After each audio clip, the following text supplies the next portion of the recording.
começando Store Talks, o lugar onde empreendedorismo vira história e histórias inspiram empreendedorismo. Eu sou Felipe Bahia. E eu sou o Cleito Quintino.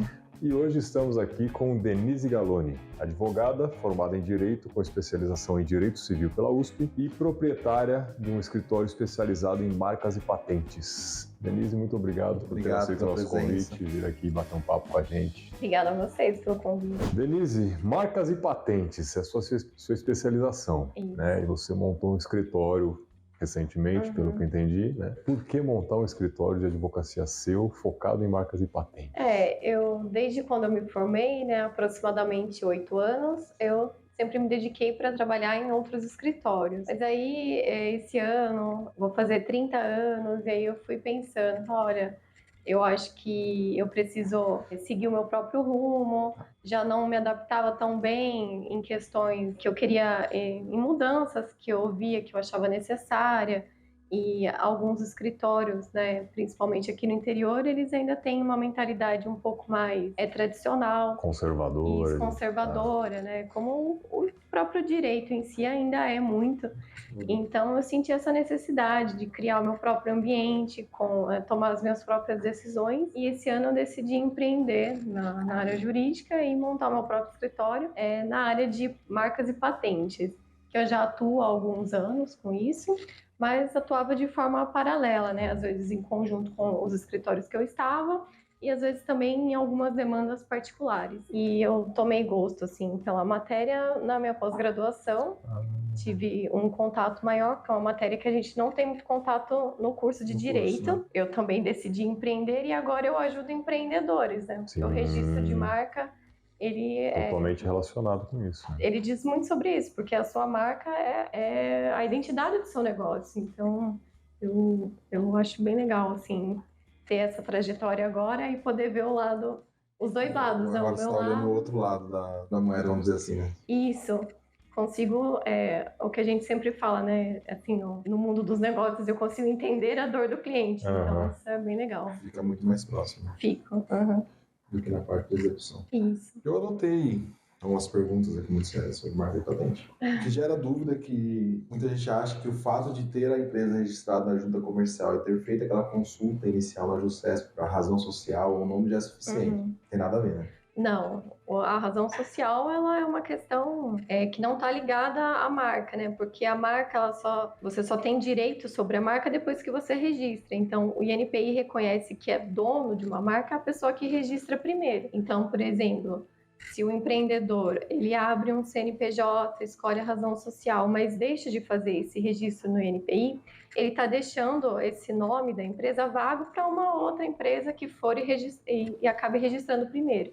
E aí quem registra primeiro é o dono. Até tem algumas exceções, né, de questão de antecedência e tal, mas é muito difícil. A regra que prevalece é de quem registra primeiro. Então, a gente, assim, os profissionais que trabalham com isso, e principalmente advogados, a gente sempre orienta que os primeiros passos para quem quer empreender é procurar o registro de marca e fazer uma pesquisa bem aprofundada sobre isso. Você tem os dois problemas, né? Você pode abrir, não pesquisar, e já existe uma marca, e quando a tua marca faz sucesso, você vai registrar, você não pode mais usar. Ou o contrário, você... E acontece, já ouvi alguns casos, não sei se isso é normal, mas acontece de pessoas verem que uma marca não está registrada, registrar para vender aquela marca. Acontece, assim... É um ato de má-fé que você até poderia tentar reverter judicialmente, porque assim, o INPI exige que você comprove o exercício da atividade. Então, assim, por exemplo, se você trabalha no ramo de restaurante, aí você quer registrar o nome de uma loja, aí você não está agindo de boa-fé. Então, se o proprietário da loja quiser demonstrar judicialmente, ou até tem algumas medidas administrativas para fazer isso, ele pode até conseguir o registro. Mas se, por exemplo, for no mesmo ramo de restaurantes, você vê que o seu concorrente não registrou, aí, infelizmente, ele pode perder, entendeu? O que acontece muito isso é com domínio. Domínio eu já tive problema com isso. @galone.com.br, por exemplo. Isso aí uma galera faz. O Globo.com teve que comprar, porque não era dele. Eu tive um problema relacionado a isso, com domínio, inclusive. Na época eu ainda mexia com confeitaria. E aí eu montei um domínio, não tinha uma empresa registrada, mas eu mexia com chocolate. Chamava Chocolat. Eu fui lá, registrei, chocolat.com.br. Só que existe uma empresa, e acredito que existe até hoje, isso já faz tempo, que é chocolat.com, só que é brasileira. Aí eles entraram com uma ação extrajudicial, né, enviaram a documentação para mim. Na época eu tinha um advogado, consultei ele e falei, Felipe, não tem o que fazer, você tem que entregar, cara. Ixi, tá vendo? Só que assim, eu era pequenininho, eu fornecia local, assim, para alguns pontos na cidade. O cara é uma empresa nacional, né? Não sei se exporta e tal, mas um volume muito maior, não tinha nem como brigar com ele, né? A falha deles, né? Não, eu achei absurdo. Eles registraram o ponto, porque normalmente você registra o .com, o SRV, né? E a gente está falando aqui no caso de um domínio, mas o registro da marca eu acho que é muito mais complicado, muito mais complexo, né? Assim, e é muito recorrente. Infelizmente, o empreendedor brasileiro ainda tem essa mentalidade de que, não precisa, isso não vai acontecer comigo. A gente sempre acha que é uma realidade muito distante, mas não é.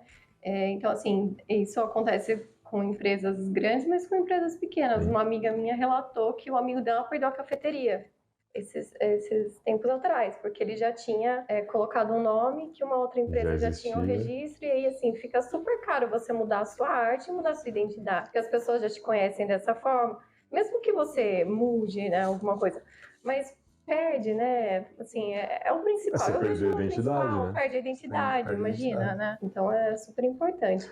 Eu tenho um amigo, você falou de cafeteria, inclusive ele tinha uma cafeteria, ele tem uma marca de café hoje, que ele falou, eu não abro uma empresa antes de registrar a marca, para não ter esse risco.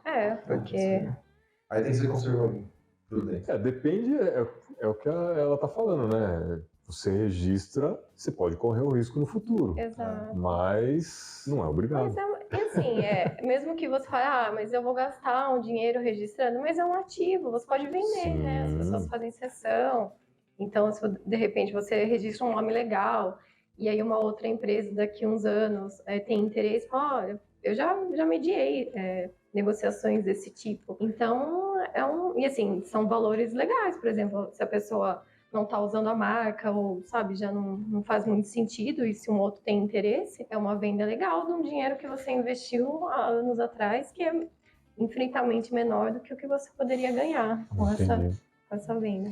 Pode perguntar aí. Não, é aquela comentou de valor assim, que acaba se tornando um investimento. É um outro ponto de vista que eu não tinha pensado. Hoje é muito caro registrar. Quanto fica em média, assim, você tem ideia? Os valores, eles são tabelados pelo INPI. Tem esse mito, assim, de que o registro de marca, ele é caro.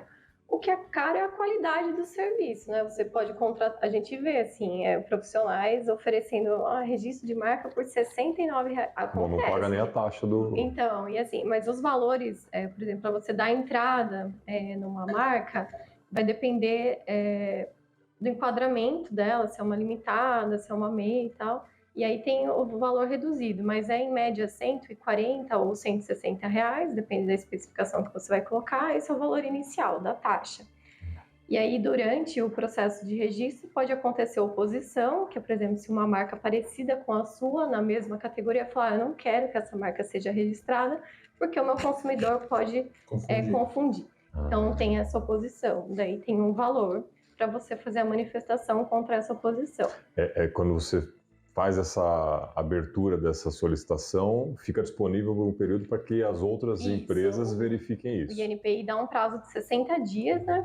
Publica lá na revista dele, e aí os outros procuradores, né? A marca parecida, ela vai receber uma notificação. Se esse procurador tiver porque existem sistemas próprios que acusam na hora. E aí, geralmente, vai lá, faz oposição e tal. E aí pode ter o indeferimento no final, que você tem que fazer um recurso. Esse recurso custa uns 475. Então, assim, as taxas são tranquilas, né? É um investimento relativamente baixo. Aí o que vai depender os honorários do profissional. E aí é sempre bom, o barato sai caro, né, gente? Então, eu recebo vários clientes que fazem com essas... Porque grandes empresas acabam colocando esses valores aviltantes, mas aí depois tem aquelas surpresinhas no contrato, né? O cliente assina naquela expectativa, ou eles usam muito a tática da pressão, que eu até alerto, assim, meus seguidores no Instagram. Cuidado, né? Quando tá te pressionando, quando tá Desconfie. E desconfie, porque assim, é uma decisão que você tem que tomar com calma. E aí eles falam, olha, se você não registrar agora, eu vou liberar o registro para outra empresa. Você tem 1 hora para... A minha cliente aconteceu isso. Ela falou, tem 1 hora para assinar o contrato. E ela assinou, falou que seria por R$1.600. E durante, assim, a cada 2, 3 meses eles mandavam cobrança, mais R$2.000, mais R$3.000, mais R$500. E assim, foi virando uma bola de neve. No fim da história, ela desistiu da loja dela. Ela falou assim, não quero mais. Ela perdeu o gosto. E a gente teve que entrar com uma ação judicial para rescindir o contrato, porque era muito absurdo. Então, às vezes, as pessoas, num primeiro momento, se iludem com um valor baixo, mas sem se atentar ao contrato. Então, o primeiro passo para quem vai procurar uma empresa ou um profissional para isso é se atentar ao contrato. Tem que estar tudo muito claro. Mas essas cobranças que eles estavam enviando, estava no contrato? Não. Estava no contrato que poderiam haver cobranças, mas sem especificar. E aí isso vai contra, né, as normas do Código de Defesa do Consumidor, porque assim, são cobranças... um golpe porque disfarçado assim, não ali, era né? não tinha nem fundamento, porque assim, eu falo assim, R$1.500 pela taxa de liberação do protocolo. Mas você já pagou o valor para a pessoa protocolar, tem que pagar de novo, então isso acontece, infelizmente. Foi má fé, né? Já foi foi má de caso fé, pensado. Infelizmente. Fica ligado aí, porque não é qualquer serviço, gente, né? Tem um custo, olha o contrato, faz com calma, né? Porque sim, o contrato realmente, você cair num... Você tem que contratar um advogado para contratar um advogado. Exato. Aí você vai ter 2 advogados. Então é isso. Então é sempre válido um bom profissional. Advogado, eu sempre recomendo um advogado porque a gente tem toda essa questão ética que a OAB impõe. Então acaba sendo uma contratação um pouco mais segura porque a gente tem que seguir, né? Isso é uma máxima também. Às vezes não é nem advogado. É uma coisa que eu percebo. O brasileiro não lê contrato, no geral. Não. A gente não lê contrato. Não, e quando lê, não entende o juridiquês que tá ali. Mas se tivesse lido, pelo menos ele pergunta: o que é essas taxas extras aqui? Eu não sei, pode ser que eu... Então não quero. Se talvez tenha, mas quanto pode ser? Pode ser de 100. Não, põe isso no contrato. Aí o cara já ia dar uma pipocada. Sim. Segundo, a gente não checa. Então, por exemplo, provavelmente o cara colocou lá que ele era um advogado e colocou um número de OAB aleatório. Ninguém entra na OAB para consultar. Ninguém confere. Ninguém pega o CRM do médico. Eu falo assim, o consumidor, quando você contrata um advogado, o cara fala, porque eu sou contador. Ninguém nunca me pediu o CRC. Cara, meus clientes, eu fecho um cliente, troco uma ideia, fecho o contrato. Aí eu coloco lá no CRC e tal. Eu nunca vi alguém falar assim, me manda seu CRC, onde eu consulto o seu CRC? Não vai. Esse é um ponto. É que, na verdade, isso só vai ser consultado na hora que der problema. Mas não der problema já é tarde. Né? E o registro de marca, ele não é restrito ao advogado. Então, qualquer empresa ou advogado qualquer pessoa física pode fazer. Só que assim, a preocupação é que a lei de propriedade industrial ela é muito específica. Então, assim, o INPI ele tem vários requisitos que você tem que cumprir na hora de observar, sabe? Tem que observar na hora de fazer o registro. Então, o advogado ele já tem mais familiaridade com esses detalhes. Né? E os pormenores, já pegou aquilo que eu falo, a mesma coisa da contabilidade. Fazer a contabilidade para fim gerencial, porque não pode aprender. Só que é tanto caso que a gente pega, que a gente já está ligado nesses pontos que podem dar problema. Né? Olha uma empresa, um escritório de advocacia, eu já sei como é o regime de tributação. Eu já peguei advogados que constituíram sociedade, eles entendem mais do direito do que eu, só que a sociedade dele estava numa desvantagem. Porque você vai pagar mais imposto de renda. Quando eu fiz as contas, eu falei, meu Deus, a particularidade de cada caso, né? Quando você já tem uma vasta experiência, você consegue identificar. Né? Na verdade, o registro de marca, o INPI permite que você faça sozinho até. Só que ele tem lá um manual, etc. Mas é muito técnico. E um dado, assim, do próprio INPI é que a cada 10 pedidos, 7 são indeferidos. E assim, a maioria é por inobservância dessas regras. Né? É aquela máxima que a gente fala, né? Delega o que você não sabe para quem sabe mais do que você. Não é verdade. Porque, por exemplo, sei lá, vou dar um exemplo, um comércio, um confeiteiro que faz um chocolate diferenciado.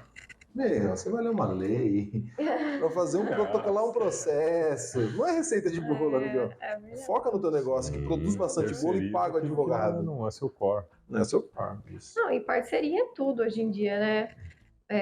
marketing, né? Tudo que envolve, assim, no meu escritório, às vezes eu tento criar umas artes, assim, para publicação, mas aí quando você pede para um profissional, fica muito melhor. Então, Muito acho que melhor, mais tem que rápido. valorizar, né? Quando Sim. cada um na sua área. Eu sou muito dessa regra, assim. E hoje, né, nesse ponto especificamente, ficou muito acessível a maior parte dos serviços que você terceiriza. Também acho. É verdade, não. As ferramentas aí, a internet, ela Uhum. proporcionou isso, né? Porque hoje, quando se fala no INPI, você não tem necessidade de se locomover até o local, né? Não, é assim, é muito bom, porque ele te permite uma liberdade geográfica muito grande. Posso fazer qualquer procedimento de registro lá, aqui em Piracicaba, em São Paulo, ou até tudo fora online do hoje, país, 100% 100% online.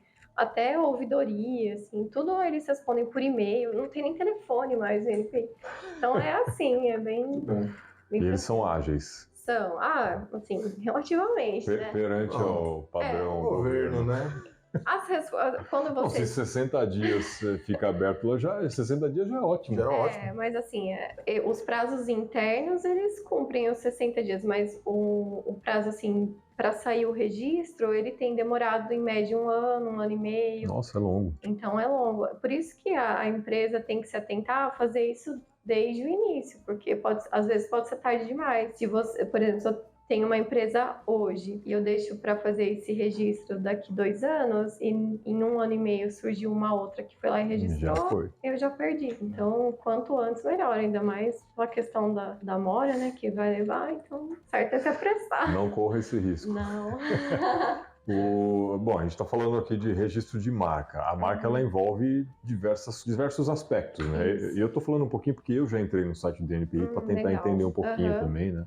Quando a gente começou a montar a história, eu fui atrás, inclusive já existe. Aliás, antes de eu fazer essa primeira pergunta, eu vou partir para a segunda.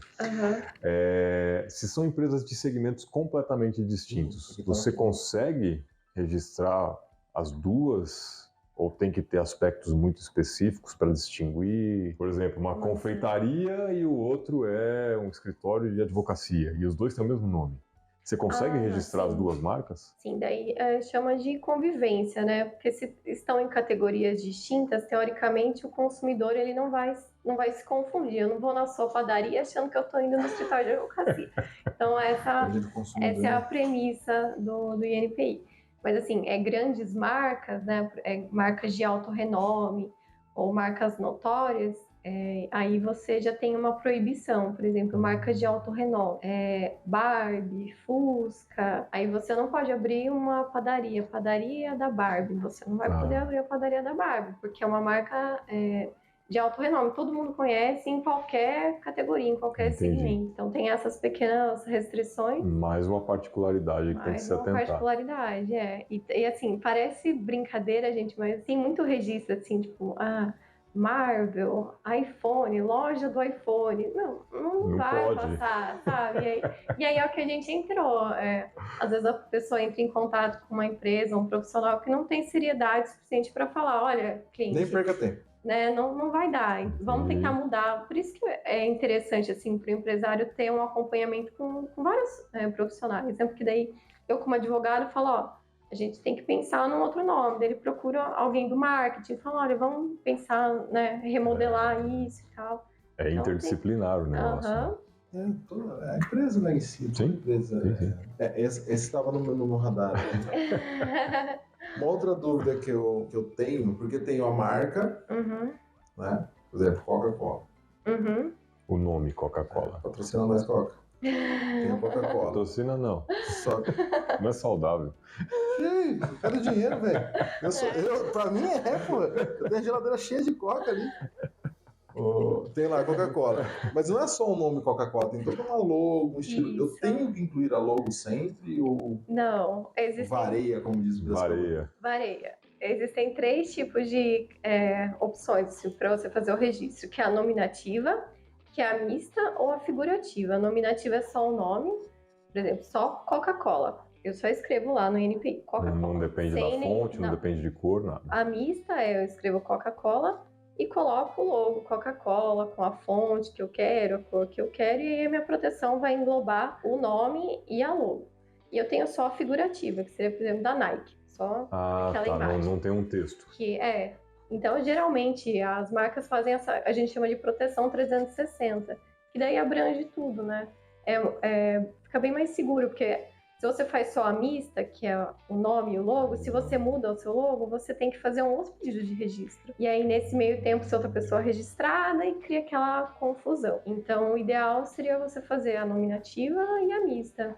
E a figurativa, só se você tiver assim, muita certeza que você vai manter aquele tipo de padrão e que você não vai mudar, ou que você, mesmo que você mude, você não deseja que ninguém faça mais nenhuma outra marca parecida. Então, tem uma proteção bem completa. É bem interessante. Não tem que registrar tudo agora. Ferrou. Já tem, né? Então, já tem, mas eu não fui muito atrás, você né? é sério, escreve. Não. Eles vão ajudar Deixa nós. pra mim. Você falou do quando uma marca já existe, eu posso registrar a mesma marca desde que seja um segmento distinto. Mas essa primeira, ela tem que dar autorização ou não? É totalmente independente. Se for em categorias distintas, não. Eu já recebi, assim, oposição de marcas em categorias distintas, mas aí não faz sentido, porque não tem possibilidade de haver confusão entre o consumidor. Então, elas podem conviver, a gente chama de conviver em paz. Elas conseguem conviver em paz. O nosso aqui foi o TF, ele foi questionado pela Fórum. Pela Fórum? Porque o F era parecido. A fonte, né? O F era... Tá, beleza. Fonte também pode ser registrado? Não, mas se... O formato dele... Tipo, o nosso F é parecido com o F da Fórum. Parecido, né? Parecido, mas a marca nossa é TF. Sim. Mas... E da Fórum é F. Mas aí é o problema que a gente chama de trade dress, que é a aparência, né? Trade dress é o conjunto imagem, então às vezes o nome remete àquela outra empresa. O nome não precisa nem ser parecido, mas só de remeter aí isso pode dar problema. Isso, a ideia é de que você pode levar o consumidor a erro e que você também está se aproveitando, a gente chama de aproveitamento parasitário, que você está se aproveitando do sucesso alheio, né? Então já teve casos aqui no Brasil, por exemplo, abriram, acho que era uma cafeteria, uma padaria chamada Vogue. Aí a Vogue entrou com processo e tal, porque ele usou até a mesma fonte, assim. Copiou mesmo. E aí caracterizou o aproveitamento parasitário, porque você usa do prestígio que aquela marca já tem, né? Consolidada no mercado. Isso procede, então. Tem bastante. Tem uma galera que faz isso. Tem, você passar na rua, aí você vê umas lanchonetes com os nomes. E assim, às vezes, porque infelizmente tem essa ideia de que às vezes compensa, eu vou até onde der com isso, né? Não, é que principalmente esses pequenos negócios, eles não registram, né? Eles só se aproveitam mesmo. E ainda mais pega, por exemplo, o que foi? Tem uma casa de pastel. Na Casa de Pastel. Clássica. Acho que toda cidade deve ter uma dessa, né? O senhor dos pastéis. Senhor. Só que assim, quem realmente está por trás dessas empresas, né, da série, do filme, eles não vão vir aqui em Piracicaba ver que existe um negócio desse. Então é pouco provável que vai acontecer, né?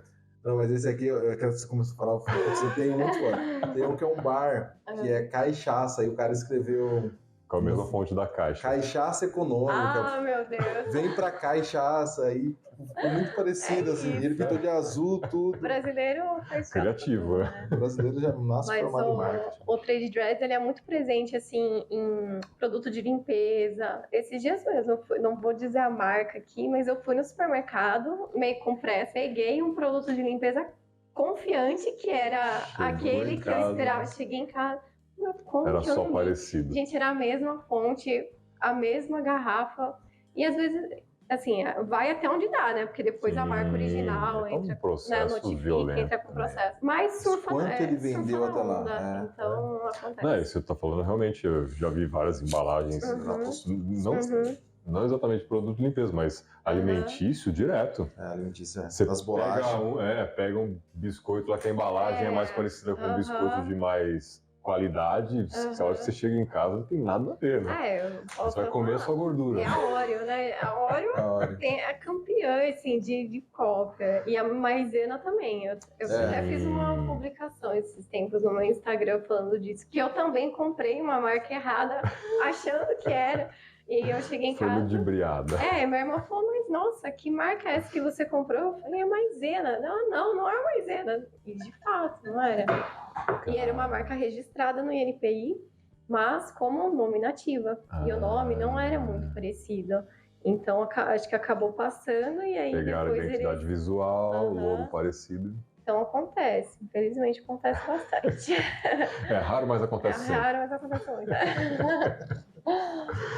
Bom, eu acho que você já respondeu essa que eu tinha no radar assim, se você recomendava um certo tempo de vida da empresa, um certo faturamento para registrar a marca, mas você já... Começa antes de abrir a empresa. Antes de abrir a empresa é melhor fazer. Com aquela ideia, assim, tô sentada aqui, me bateu a ideia, vai lá, vamos fazer uma pesquisa, a gente chama de pesquisa prévia, e aí faz uma pesquisa bem aprofundada, apontando a chance de colidência com outras marcas, né, semelhantes, para ver o grau de viabilidade.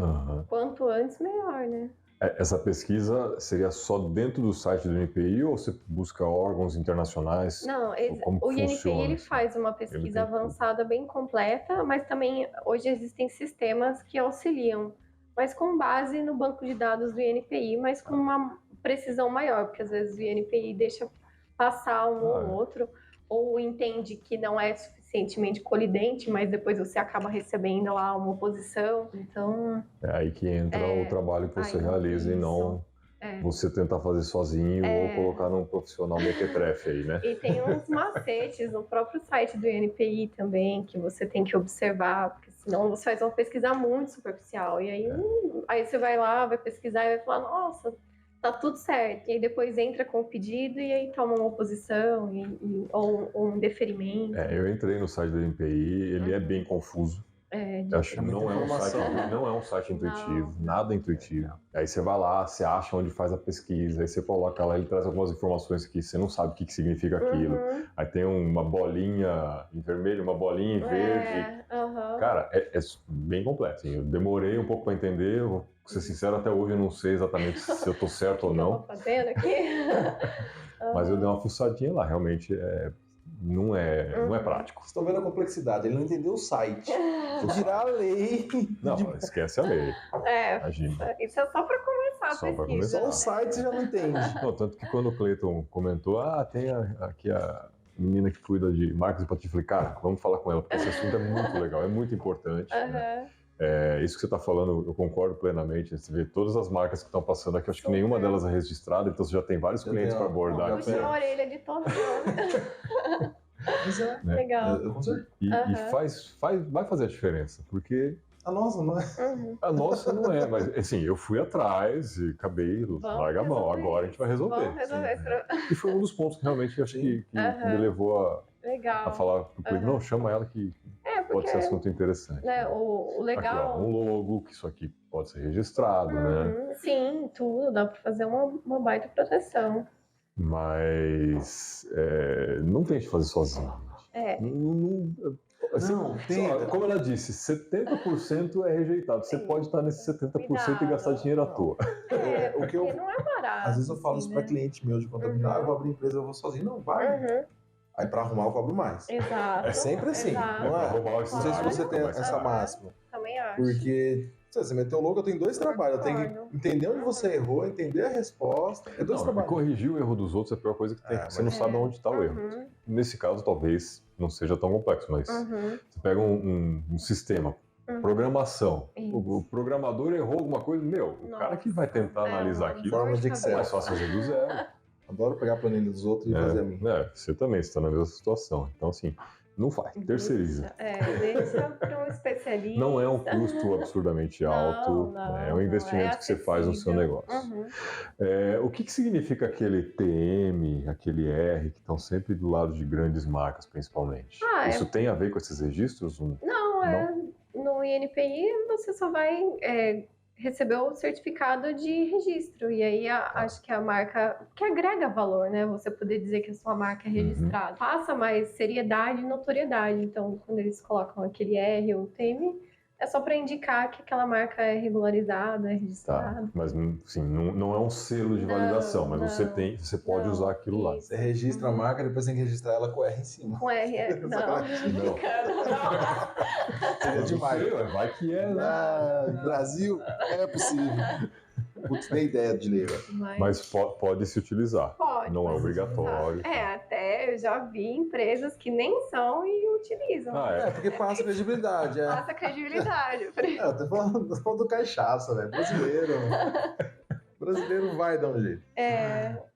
Então, assim, o registro de marca, eu sempre falo, ele agrega muito valor. Sim. Então, né, é sempre um passo a ser considerado. É um ponto que a gente já falou algumas vezes aqui, a questão do sistema, né? A ATF mesmo, vocês usam o SAP e isso agrega um valor. É mais um item que agrega valor, né? O registro É que da você marca. passa credibilidade, né? Quando você fala assim, Não, e assim, você fala, eu sou o único, né? Ninguém pode me copiar. Isso. Né? A minha identidade visual está vinculada a isso. Né?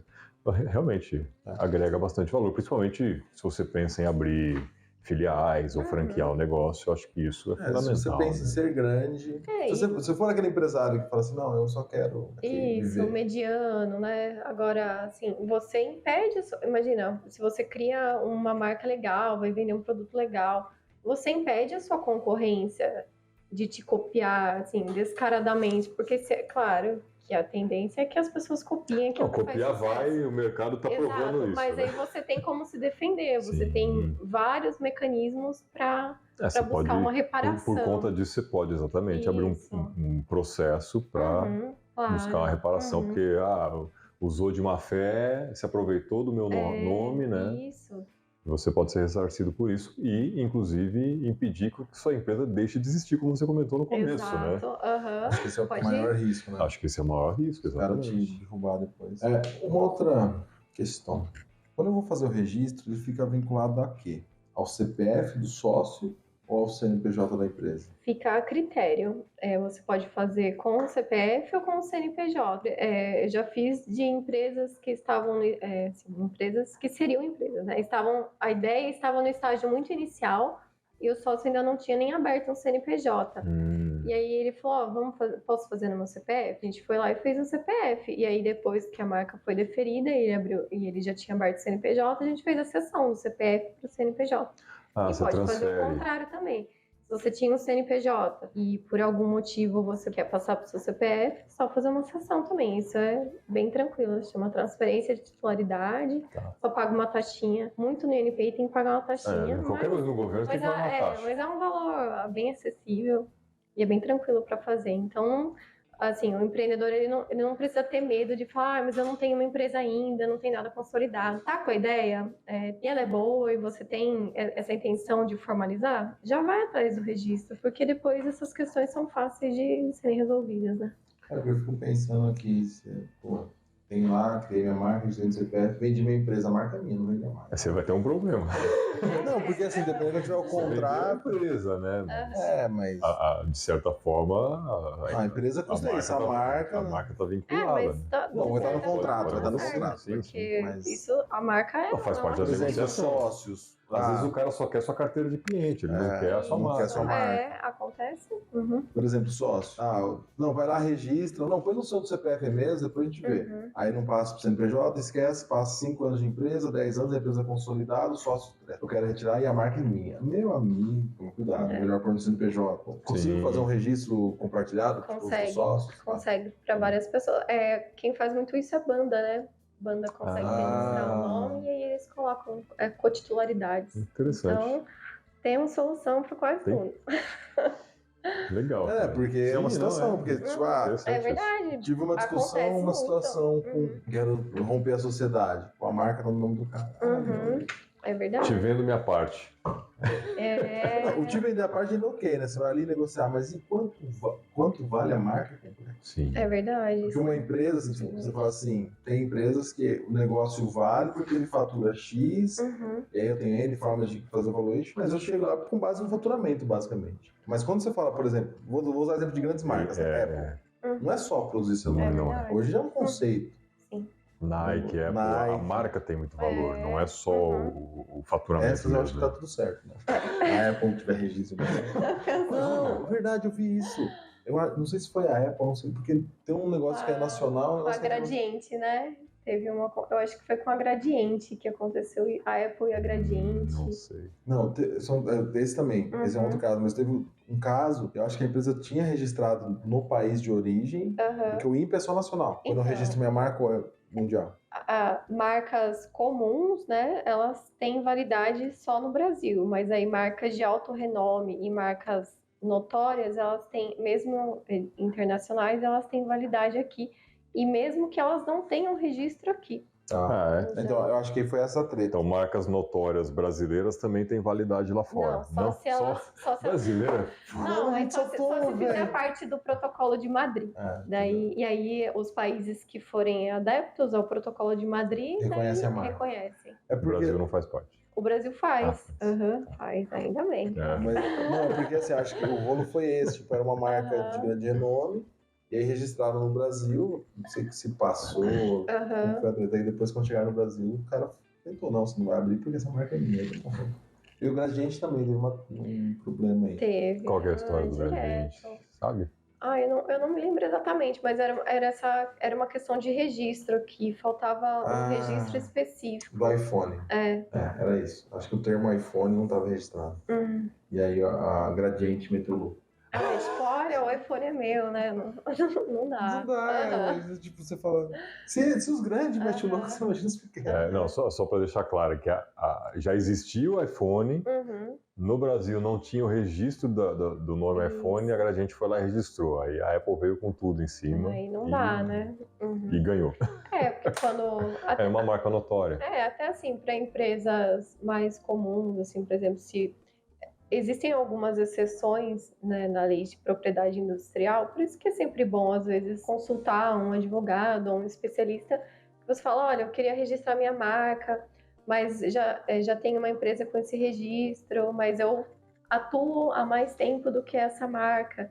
Então, se não passou um determinado tempo, você consegue reverter essa situação até administrativamente, porque você demonstra o uso de boa-fé em tempo maior do que a marca entrou com o pedido, mas assim, são exceções. Raros casos. Porque é um tempo pequeno, acho que são, salvo engano, são 6 meses. Então, assim, às vezes passa vários anos. Por isso que assim, para não ter dor de cabeça, é fazer o registro logo.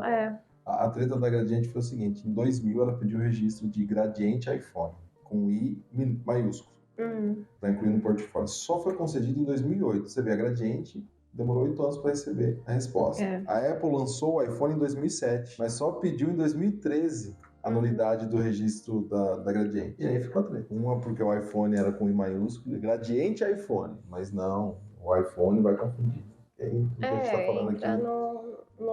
Na parte do consumidor, né? Desvio de clientela. Muita coisa acaba caindo em concorrência. A gente entende por concorrência desleal, né? Que engloba toda essa situação. E aí você está se aproveitando, né? Da marca concorrente para validar a sua. E assim, um caso... A gente está falando aqui de casos que podem acontecer. Se essas grandes estão fazendo... A Vara Federal do Rio de Janeiro determinou que a titularidade do termo iPhone é da Apple. Levando em conta a opinião dos consumidores. Acho que no processo ali eles levaram até isso em conta, porque de fato, cronologicamente, a Gradiente registrou tudo. Teria direito. No Brasil, o termo Gradiente. Que coisa.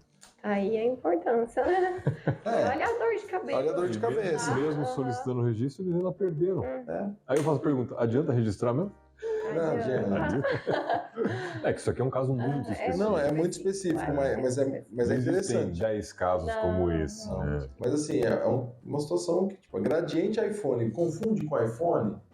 Quando eu leio a palavra Gradiente, eu não quero ler o que vem depois. E pode vir iPhone. Eu não vou comprar. Exatamente. Né? Mas olha, já foi a época em que Gradiente tinha um bom som. Não, detalhe. Que legal, né, gente? É um assunto que está muito relacionado a todo tipo de empreendedor, pequeno, médio, grande. Pelos valores, eu não sei aí se você pode abrir, ou se você quer falar sobre, ou se cada caso é um caso dos seus honorários, porque as taxas do INPI são ok. Você vai abrir uma empresa... São ok, mas também não são fixas, né? Tem algumas variações. Não, são fixas. É que as variações são das possibilidades. Pode ter ou não ter oposição, pode ter ou não ter... Não, mas mesmo dentro do tipo da empresa, isso varia. Mas tá tabelado. Mas o foco aqui tá mais assim, do pequeno, pequeno médio.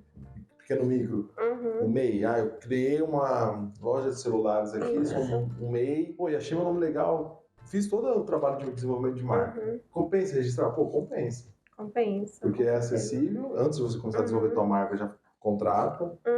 Agora, eu não sei se os honorários também variam conforme o porte da empresa, como que fica? Eu costumo fazer um valor fixo, mas se é uma empresa de grande porte, a gente acaba colocando um valor compatível com o tipo de trabalho que vai dar. Porque vai ter um monte de pesquisas isso, extras, né? E às vezes essa empresa ela vai fazer uma proteção 360, então ela vai fazer em várias categorias, e aí a gente discute tudo isso. Entendi. Então é tudo muito relativo, né, do que a empresa está pretendendo, qual a pretensão. O teu trabalho tem muita sinergia com agências de marketing, né? Você tem que fazer umas parcerias. Aliás, acho que amanhã a gente vai conversar com a menina do marketing digital. Que legal. Porque ela também faz... Aliás, marketing é o que a gente mais tem feito aqui, né? Cara, e eu acho que faz muito sentido, né? Várias opiniões, vários profissionais diferentes, porque sem marketing você não vende. Verdade. Como que fica essa questão, falando de marketing, como que fica essa questão do marketing? Porque eu sei que a OAB é bem chatona nessa questão. Existem restrições, né, éticas pelo Código de Ética da OAB, porque o trabalho do advogado, ele não tem um fim, assim, mercantil. Então, eu não posso fazer publicações, anúncios, como se eu fosse uma empresa vendendo um determinado produto. Então, a gente sempre tenta fazer publicações com fins mais educativos. Então, assim, são restrições que eu acredito que daqui a alguns anos elas podem ser mais flexibilizadas.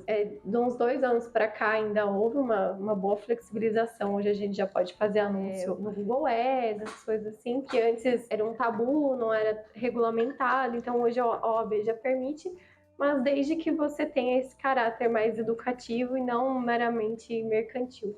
Então, se eu vou falar sobre registro de marcas, eu não posso falar registre sua marca por R$ 29,90. Não, mas eu posso falar sobre que é o que eu faço e é o que eu gosto. Eu acho que é um assunto que muita gente ainda não tem conhecimento, então eu sinto prazer em falar, gosto. Legal. Então, sempre que alguém vem tirar dúvida, fico super feliz. Já fica ligado aí até o fim, que ainda tem muita coisa. E as minhas postagens no Instagram são sempre com essa finalidade também, de informar, de orientar, né, principalmente. Não falo assim, nem me contrate, mas observe quando você for contratar um profissional, né, qual o padrão que ele usa, se ele faz um contrato legal, se ele te orienta da forma correta, se ele não está querendo só te vender um serviço sem falar, olha, vamos por esse caminho, essa marca não está legal, né? Então tem tudo isso. Se está claro o que ele está fazendo, né? Os custos. Os custos. Isso é importante. Leia o contrato. Contrato com o advogado para ler o contrato. Exato. Ou acompanha aqui segue a Denise, porque você já vai ter um monte de itens ali, que eu estou vendo aqui no Instagram dela, nas publicações, então tem bastante conteúdo. Então quando você for contratar, eu recomendo para todos os meus clientes, qualquer contratação, corte 3, a página dela te dá uma base. Então, tá aqui a Denise. Já sabe mais ou menos o que você tem que procurar. Se não for ela... Se a pessoa não tocar em alguns itens que estão aqui, que me parece que é o que está nessa conversa, a pessoa já não está te orientando muito, a fim de te orientar.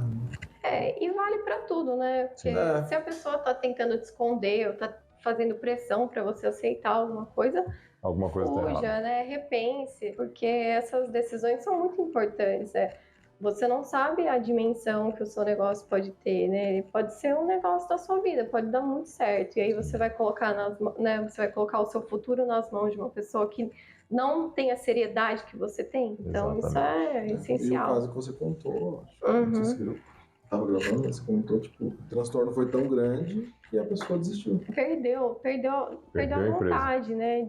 Desistiu do negócio.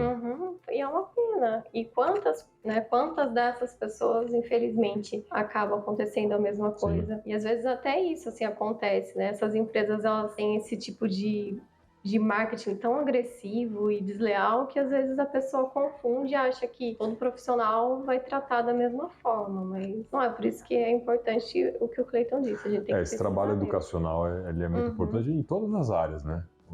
Seja na contabilidade, no direito, eu trabalho com corretagem de imóveis, né? Também, assim, é muito importante, a gente faz um trabalho em cima disso lá no imobiliário. Porque realmente, assim, o corretor chega, não, tá acabando, só tem essa, corre que tem outro cliente na frente. Cara, vai com calma. É uma decisão assim, de valores altos, a escolha da casa da sua vida. Às vezes aquela casa tá com algum problema que você não identificou e às dor de cabeça vai ser Você quer ir grande. lá Então, conversar com a sua família, ver se é isso mesmo. não cai em pressão. Sem pressão, viu? Super concordo. Bom, a gente está falando de marcas, mas o registro ele envolve muito mais do que isso, como patentes, né? Que vocês trabalham lá também. Também. Eu imagino que assim, a gente já está falando de marcas que é complexo. Patente deve ser muito pior. Patente é um pouco mais complexo porque a lei exige mais detalhes, então tem que ser algo mais inovador. Então, não é qualquer produto que você vai conseguir patentear. Então, assim, eu tenho focado mais em marcas, mas também já atuo com patentes. Já mexeu com patentes.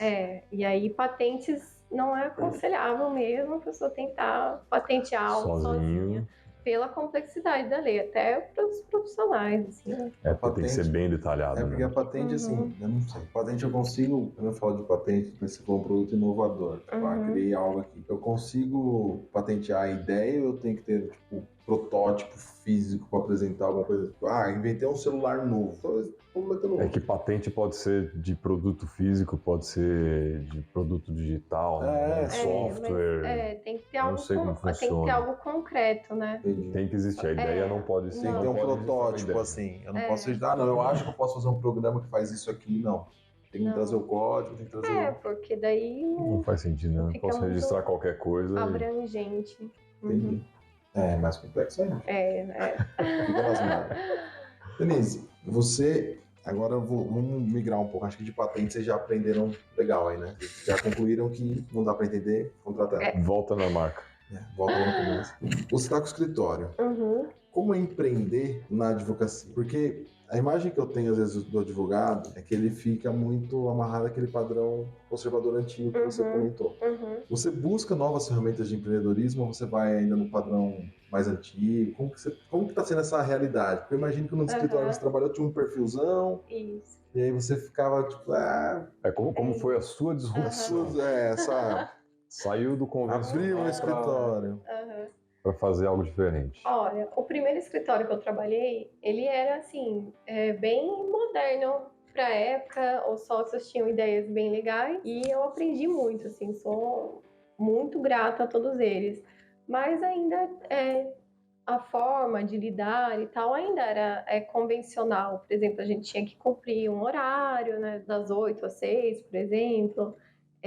Tinha que ter exclusividade, né? Só conseguia trabalhar lá para o escritório. E aí no outro escritório que eu trabalhei, eles já eram o oposto. Daí eles eram 100% tradicionais, não tinham muitas ideias inovadoras, mas eles já tinham uma flexibilidade maior com o horário. Então, assim, eu via os dois modelos e eu não me encaixava em nenhum. Você não conseguia criar algo? Porque eu tinha as minhas próprias ideias, assim. Eu falava, olha, eu quero ter liberdade para fazer o meu trabalho do jeito que eu quero, na hora que eu quero. Por exemplo, tem agora que eu trabalho, né, no meu próprio escritório, tem dias que eu não trabalho de manhã, que eu trabalho à tarde até 10 horas da noite. Então, assim, eu consigo tirar o meu melhor daquilo que eu rendo. Sinceramente, eu não rendo no período da manhã. Para mim, assim, das 7 às 10, não é um horário que rende. Não esquentou a válvula. Mas assim, das 6 da tarde às 11 da noite, para mim passa como se não fosse nada. Então, essas questões de horário, assim, eram mais difíceis, né? Quando você está trabalhando para alguém, você tem que aceitar as normas e tal. Então, eu sentia muito essa necessidade de fazer alguma coisa diferente. E agora, eu sempre busco praticidade. Então, assim, uso de sistemas, tudo que dá para digitalizar, a gente digitaliza, tudo que dá para informatizar, informatiza, notificar cliente, passar andamento de processo para cliente, a gente pode fazer tudo isso por sistema. Então, assim, algumas pessoas ainda têm aquela mentalidade de, não, a gente tem que chamar o cliente pessoalmente. Trazer ele numa reunião, preciso ter a secretária. Não, eu resolvo tudo pelo celular, ligação, reunião virtual. Essa mudança para mim foi positiva porque era aquilo que eu pretendia, assim. O início é difícil, né, para todo mundo. É claro que é bem mais estável você ter um salário fixo, ou aquela sensação de segurança quando alguém te diz, olha, você tem que fazer isso. E agora que eu tomo as minhas próprias decisões, então... Aonde que eu vou? Mas aí também tem o lado bom e tem o lado ruim, porque você consegue falar, nossa, tá nas minhas mãos, então eu vou fazer se eu já fazia 100%, eu vou fazer 110% para aquilo dar certo. Então, isso me fez buscar muito mais conhecimento, eu fiz vários cursos, estou sempre fazendo um aprimoramento profissional, porque agora... Muda a dinâmica, né? Muda a dinâmica, então, assim, o meu cliente, ele confia 100% em mim, então eu tenho que estar ali disponível e fazer tudo que eu posso, e da forma como eu entendo mais prática, mais contraída, eu acho que hoje em dia tem mudado um pouco essa visão mais assim, conservadora. Tem grandes escritórios da cidade, eles são mais conservadores, mas tem bastante colega assim que eu já vejo que tem dado uma flexibilizada. Aqui em Piracicaba é mais difícil por ser interior e tal, ainda tem essa mentalidade. Mas em São Paulo tem escritórios que já conseguem fazer essa flexibilização de horário, de local. Você consegue dar a sua personalidade mais descontraída do que ficar naquele modelo engessado. Até pelas roupas, assim, eu pelo menos não gosto de usar camisa, calça social, aquela coisa terninho, super tradicional. Super formal. Eu já sou mais descontraída, mais tranquila. Mas isso, você enxerga que talvez o direito está migrando para essa nova forma ou são algumas áreas do direito? Porque, por exemplo, não sei, me corrija se eu estiver errado, mas mexer com marcas e patentes, apesar que você também faz outros serviços, você não tem que ficar indo no tribunal. O tribunal ainda exige que você vá lá de terno, gravata. Assim, para homem, né, ainda exige em audiência o uso de terno e gravata no verão. Eles têm flexibilizado, né, eles permitem só a camisa, sem o paletó. Mas para mulher ainda tem que ter uma vestimenta mais rigorosa. Código de vestimenta, tá. Então, para ir ao fórum, de fato, ainda existe esse formalismo no tribunal, né, ainda mais formal, para fazer sustentação oral e tal. Você não pode usar um vestido, você tem que usar uma calça, um vestido com comprimento abaixo maior, da linha do joelho. Então tem todas essas regrinhas. Então, mas aí esses segmentos do direito que estão mais atrelados a isso, eles ainda continuam mais tradicionais. Eu vejo que sim. Outras vertentes talvez tenham... Sim. Tem, porque agora tem, né, direito... A gente foi pra moda agora. Mas é um fator. O advogado que se formando agora quer abrir meu escritório. Cara, leva tudo isso em consideração. Se você não gosta de usar terno, não vá. Não faça direito. Não vá para o segmento tradicional. Você falou de moda. Eu sou formada em moda. Na época do ensino médio, eu fiz o técnico em moda pelo Senac. Mas assim, eu não me via atuando naquela... Pode ter tido aula com minha irmã. Minha irmã é formada em moda e deu aula. Que legal. É que eu não sei quando foi. Não me vi atuando diretamente com isso, eu fui pro direito. E aí na pós-graduação eu conheci o Fashion Law, que é o direito da moda. Olha que é um sub-ramo da propriedade industrial também. Sim. Então foi bem legal, eu consegui aplicar todo o conhecimento que eu já tinha utilizando, né, as diretrizes do direito. Então... Pode registrar o design de um vestido? Aí depende, porque daí acaba caindo mais em direito autoral, né? Porque você tem que comprovar que aquele design era seu e tal. Então, a gente tem uma outra orientação para os profissionais de moda que eles têm que fazer. Porque, assim, a grande crítica do Fashion Law é que não tem uma lei específica para isso. Então, Mas não tem no mundo ou Brasil só? Não tem no Brasil. Nos Estados Unidos até tem projeto, mas aqui no Brasil a gente ainda está muito para trás. E aí os designers, né, os criadores de moda, eles ficam meio perdidos. E aí, assim, quando eles procuram um auxílio profissional, a gente acaba indicando pela lei de direito autoral. E aí a gente orienta, por exemplo, a guardar tudo em pastas, datar ou levar a cartório, sabe? Então, são várias possibilidades, mas a gente tem que ir remendando porque não tem nada muito específico para esse ramo, mas é uma área super legal e aqui americana, um polo super renomado, né, dessa área têxtil. Então, eu acho que o Brasil precisa de um investimento maior em Fashion Law também. Interessante. Fashion Law. Uma outra dúvida. Não achou nenhum sócio, porque normalmente advogado é fulano e fulano. Então, eu tenho parceiros, né, que eu atuo. Não achou ou não quis? Eu acho assim que eu precisava desse momento sozinha, porque eu tinha as minhas ideias e aí de repente se eu colocasse uma outra pessoa, daí eu teria que me submeter às ideias de outra pessoa. Então, nesse primeiro momento, como eu tinha uma visão clara daquilo que eu queria, eu não vi necessidade de ter a presença de um sócio. Mas eu 100% atuo com meus parceiros, assim, colegas de faculdade.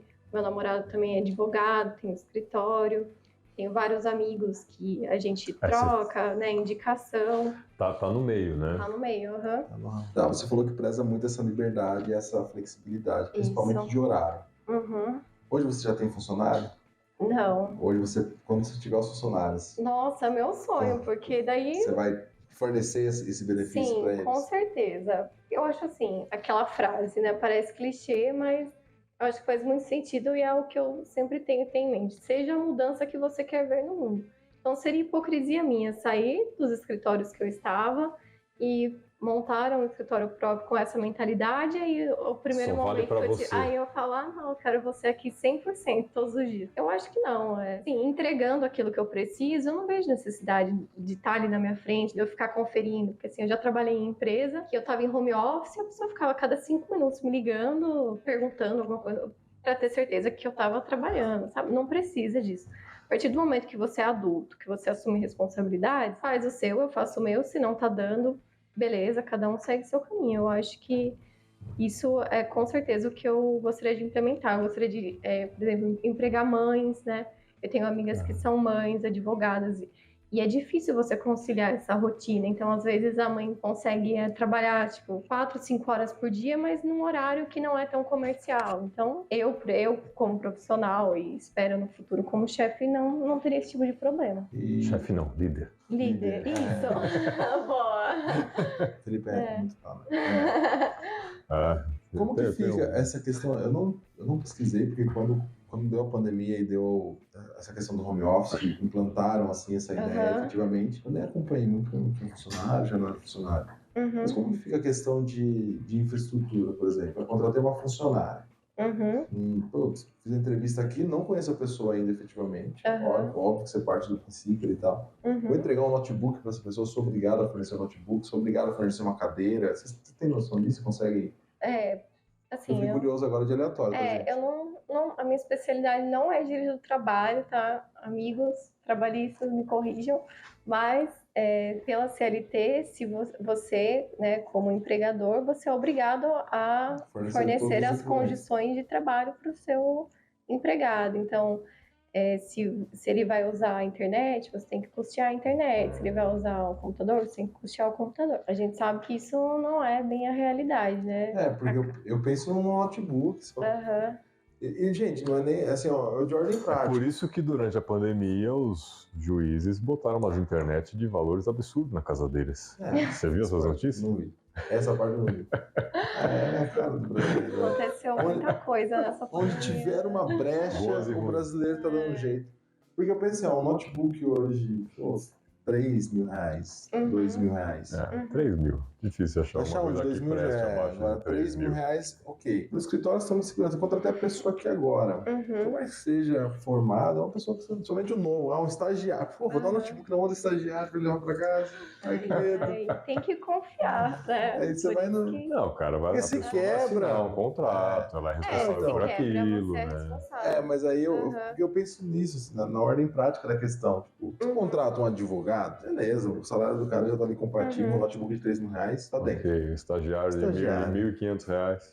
Notebook de 3, ele quebra. 2 meses de salário. Eu não posso descontar de uma... Nossa, tem que torcer pra ser um estagiário. Eu acho que você tem que... Não, porque assim, acho que de ordem prática você tem que criar estratégias para ir adaptando. Tipo, um funcionário novo, que não tem, então, uma pessoa mais nova, que talvez não tenha responsabilidade, fica na experiência aqui no escritório comigo, para eu te conhecer melhor e tudo mais. Eu acho que vai tudo, né, da visão do seu negócio, com certeza. O problema é que você não tem nenhuma base fixa com ninguém trabalhando. Aluga um co-work na região mais próximo dele, que é uma realidade, né? Tipo, aqui no centro tem tem as salas, fala, você vai vir aqui no cowork, de repente você fecha um contratinho no cowork, encontra com ele lá e fica. Porque surgiu essa ideia agora de aleatório. Mas Vamos lá, é boa que pergunta mesmo. a nossa geração e essas próximas, assim, já nasce sabendo mexer com computador. É muito O mexer eu não tenho dúvida. O meu medo é um molecote estagiário, 18 anos, com a mochilinha, jogou, esqueceu, chegou em casa,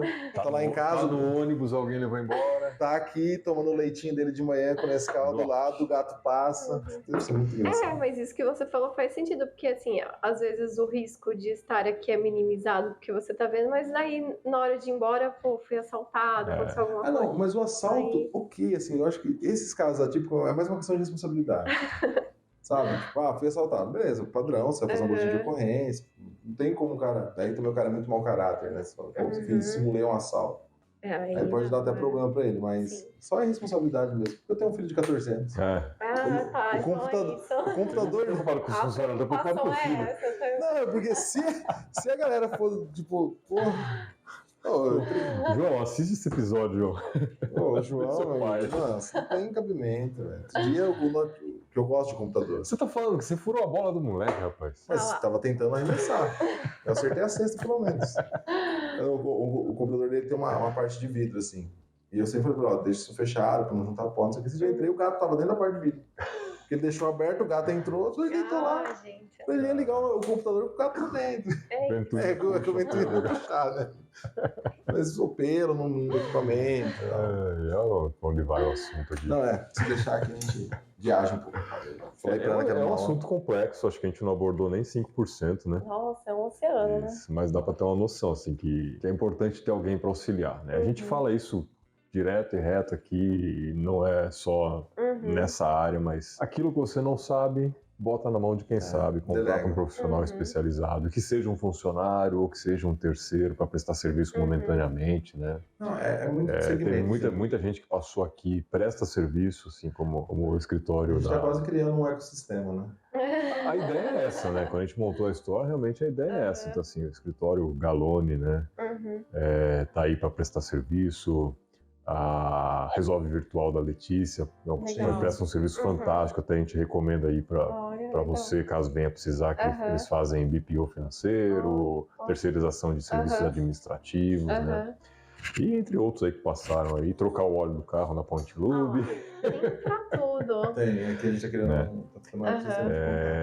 E realmente, assim, é o ecossistema para um ajudar o outro, tô na dúvida nisso, tem essa pessoa que pode te auxiliar, entre em contato com a gente aqui da história, entre em contato com os nossos parceiros, todos eles que estão aqui passando na televisão aí, já passaram aqui no episódio em algum momento, né? E cada um acrescenta um pouquinho com as suas histórias, né? Você está empreendendo recentemente, tem outros que também começaram agora, tem outros que já estão mais tempo no mercado, e para você que está assistindo, assim, cada um conta uma história e todas elas, no fundo, elas se mesclam, mas com as suas particularidades, né? E empreender não é fácil, né? Você está começando agora, você vai sentir alguns tropeços, mas todo mundo que está aqui é para se ajudar e trocar essa experiência, né? E a gente grava, né? Eu costumava falar isso, hoje eu parei um pouco, mas o Store Talks é justamente para mostrar, né, para vocês que estão aí, para vocês que vêm aqui participar, a dificuldade que é empreender, mas aprender com os erros e acertos de todo mundo, né? Não é fácil, mas é possível, e nós acreditamos que é a melhor maneira de você ter uma qualidade de vida no futuro. Né? A gente estava conversando agora há pouco, antes de começar a gravar aqui, né? Conhecido dele que já com uma certa idade, muito tempo de mercado, a empresa desligou ele, e aí como que ele se recoloca? Com um salário relativamente elevado, né? Fica difícil. Quando você tem o seu próprio negócio, a chance disso acontecer, pode quebrar, quebrou, você vai lá, abre outra empresa e ajusta os problemas, ajusta os processos, né? Mas depois que você tem lá 60 anos, foi mandado embora, para você se recolocar no mercado, não é complexo, começa a ficar difícil. E é aquilo que a gente sempre fala, né? Curto prazo, CLT é indiscutível. Não tem para ninguém. Querer meter o louco aí com 18 aninhos, abrir um negócio, não vai quebrar. Você vai sofrer mais. Mas longo prazo, gente, é o que ela comentou aqui. Se na empresa a gente dá 100%, no teu negócio vai dar 110, 120, 130. E às vezes em 5, 10 anos, eu sei que não é um curto período, mas você vai acabar ficando em algum lugar trabalhando por 5, 10 anos. Então, o tempo vai chegar de qualquer jeito. No teu negócio, no teu escritório, daqui 10 anos, tenho time, então a flexibilidade muda completamente. É verdade.